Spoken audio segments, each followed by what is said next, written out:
असम विधानसभा चुनाव से पहले बीजेपी ने ऐसा सियासी मास्टर स्ट्रोक खेला है जिसने विपक्ष की धड़कनें बढ़ा दी है।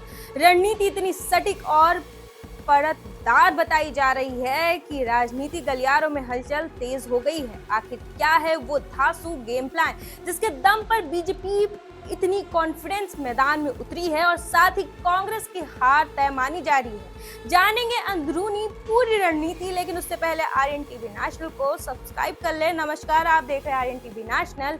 मैं हूं आपके साथ रुचि सिंह।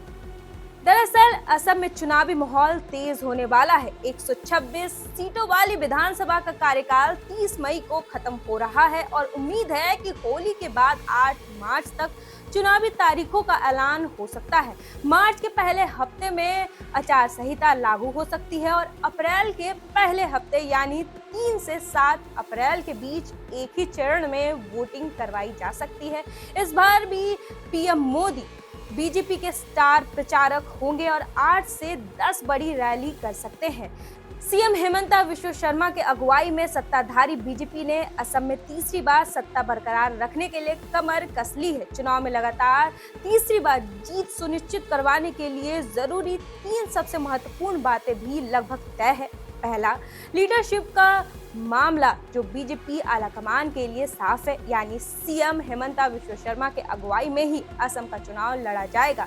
दूसरा मसला ये है कि 10 साल की सत्ता विरोधी लहर के बाद कितने विधायकों के टिकट कटे जा सकते हैं। सूत्रों के मुताबिक जिस विधायक के खिलाफ थोड़ी भी सत्ता विरोधी लहर होगी तो उसी समय उसका टिकट काट दिया जाएगा। संकेत इस बात के भी आ रहे हैं कि बीजेपी इस बार 25 से 30 नए उम्मीदवार चुनाव में उतार सकती है। आखिर में तीसरा और सबसे महत्वपूर्ण मसला है चुनाव जीतने के लिए जरूरी मुद्दे को जनता के सामने उठाना। असम में बीजेपी की राज्य इकाई ने चुनाव जीतने वाले मुद्दों को 2 कैटेगरी में बांटा है। पहला कैटेगरी में वो बड़े मुद्दे हैं जिसका असम समेत देश भर में असर है।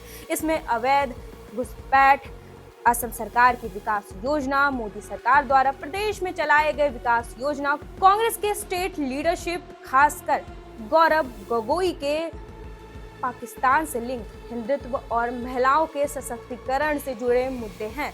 वहीं दूसरी तरफ माइक्रो लेवल यानी कि लोकल और जमीनी मुद्दों पर भी जोर शोर से काम हो रहा है। इसके लिए हेमंत सरकार ने गांव, ब्लॉक, जिला स्तर के लगभग 100 मुद्दों को चिन्हित कर उसका हल निकाला है।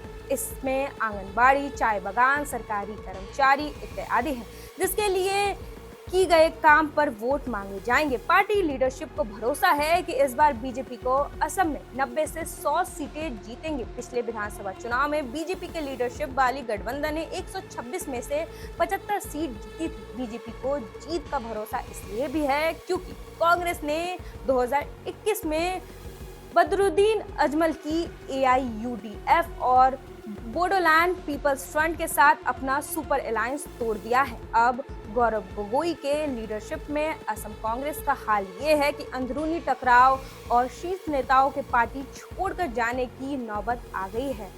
बदरुद्दीन अजमल चुनाव तो लड़ेंगे, लेकिन अब उनके वोट बैंक में पहले जैसा भरोसा बरकरार नहीं हो पा रहा।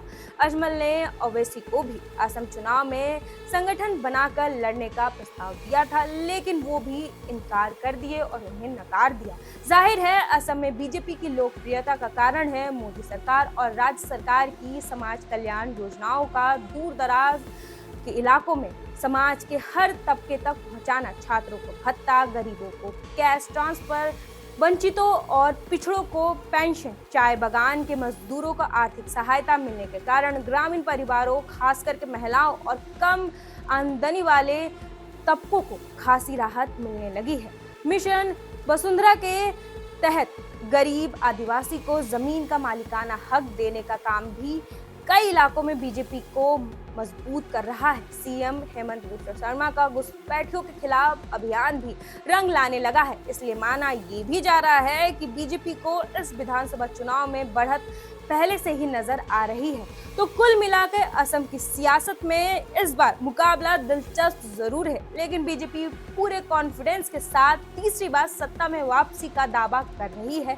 साफ लीडरशिप, रणनीति तय और मुद्दे की दोहराती धारा, बड़े राष्ट्रीय मुद्दों से लेकर गांव-गांव के लोकल एजेंडे तक पार्टी ने हर स्तर पर तैयारी पूरी कर ली है। अब देखना होगा कि क्या सीएम हेमंता विश्व शर्मा के अगुवाई में बीजेपी 90 से 100 सीटों का लक्ष्य हासिल कर पाएगी या फिर विपक्ष कोई बड़ा उलटफेर कर पाएगा। फिलहाल असम का चुनावी रण पूरी तरह सज चुका है और सियासी तापमान लगातार बढ़ रहा है। आप इस पूरे मुद्दे को लेकर क्या सोचते हैं? अपनी राय हमें कमेंट सेक्शन में जरूर बताइएगा और साथ ही और भी अपडेट्स के लिए जुड़े रहें।